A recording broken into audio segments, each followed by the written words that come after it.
Alors, je suis Mélissa Saint-Fort et je suis directrice RSE du groupe TF1. Donc, le groupe TF1, déjà, c'est évidemment la chaîne TF1, mais différentes chaînes thématiques, notamment Ushuaïa, ce qui fait évidemment sens ici aujourd'hui, Histoire TV, TV Braise et aussi une grande chaîne de l'info, LCI.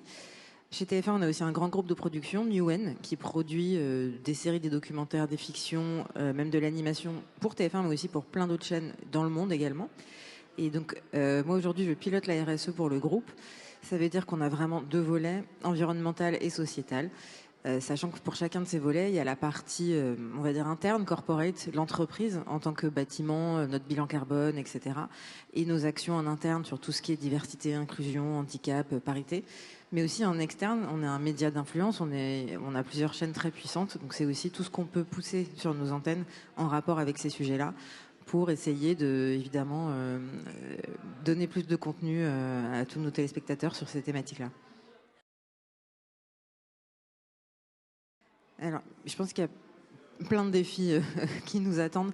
En tant que média diffuseur, si je vais parler de la casquette producteur après, mais en tant que diffuseur, un de nos défis, c'est évidemment de diffuser de plus en plus de contenu en lien avec la transition écologique, le changement climatique, donc sensibiliser les populations à ces sujets-là, leur pousser des gestes éco-responsables, sans pour autant les faire tomber dans l'anxiété, l'inquiétude ou se retrouver aussi avec des pertes d'audience, parce que des fois, certains sujets peuvent un peu piquer, peuvent être un peu compliqués à traiter. Donc c'est comment réussir à diffuser au plus grand nombre des sujets intéressants, les sensibiliser, faire de la pédagogie sur voilà tout ce qui est en rapport avec l'environnement, le réchauffement climatique.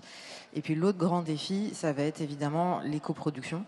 Ça c'est vraiment quelque chose qui nous attend, sur lequel on avance déjà, mais qui est très difficile parce qu'on a des engagements, en tout cas au sein du groupe TF1, mais c'est le cas aussi de beaucoup d'autres grands groupes, de faire moins 30% d'ici 2030 sur notre bilan carbone.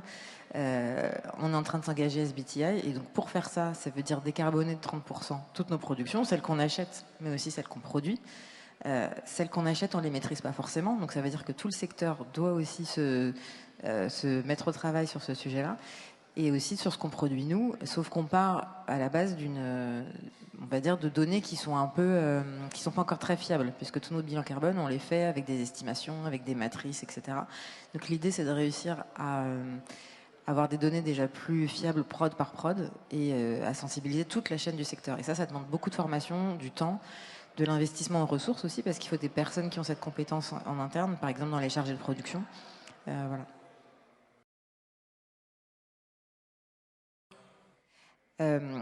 Alors je ne sais pas si ce sont des projets à impact. En tout cas, ce qui est sûr, c'est que nous, on a pris un engagement, c'est de former 100% de nos équipes d'ici fin 2024. On en a déjà formé un tiers, on forme un autre tiers cette année et le dernier tiers l'année prochaine. Donc à partir du moment où déjà tout le monde aura fait une formation sur la transition écologique et en particulier sur l'éco-production, que ce soit chez Newen ou chez TF1 Prod, c'est déjà un grand pas et de toute façon on n'aura pas le choix, que ce soit par rapport à tous nos contenus qui sont éligibles au CNC, évidemment on sera obligé de le faire, mais si on veut arriver à nos moins 30%, il faut qu'on calcule aujourd'hui et qu'on suive cette évolution.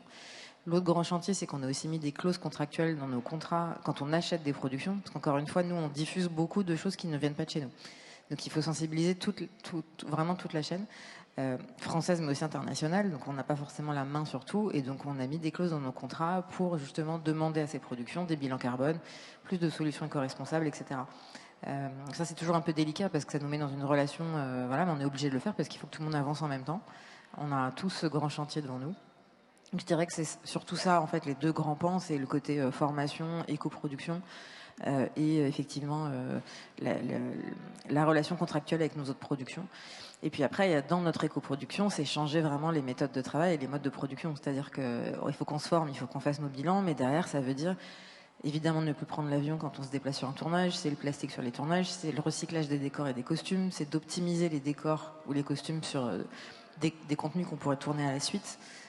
Ça, c'est difficile, ça demande un changement de planning, ça demande de réussir à anticiper deux émissions qui se ressemblent pour pouvoir réutiliser les mêmes décors, sauf que des fois, ça a lieu à 6 mois d'intervalle, comment on fait, etc. Voilà. C'est un très très beau festival. C'est un des pionniers en fait dans cet univers-là, donc ça nous semblait évident d'être présent. C'est vrai qu'on a la chaîne Ushuaïa aussi qui diffuse beaucoup de documentaires qui sont chaque année d'ailleurs, on a la chance d'avoir plusieurs nommés, plusieurs finalistes, parce que cette chaîne-là diffuse et prône évidemment les mêmes valeurs que les Deauville Green Awards. Donc c'était pour nous une évidence d'être là, pour montrer aussi que ces contenus-là, ces documentaires, ces reportages d'infos ont toute leur place, sont de très très beaux documentaires. Et on voulait évidemment, à la fois pour Ushuaïa, mais aussi en tant que groupe TF1, parce qu'on a aussi des contenus propres à TF1, être présent, les diffuser au plus grand nombre et montrer notre réelle envie, notre motivation sur ces sujets environnementaux et sur les coproductions.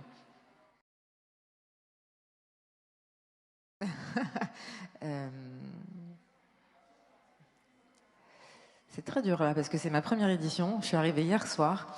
Je réfléchis, je dirais apaisant.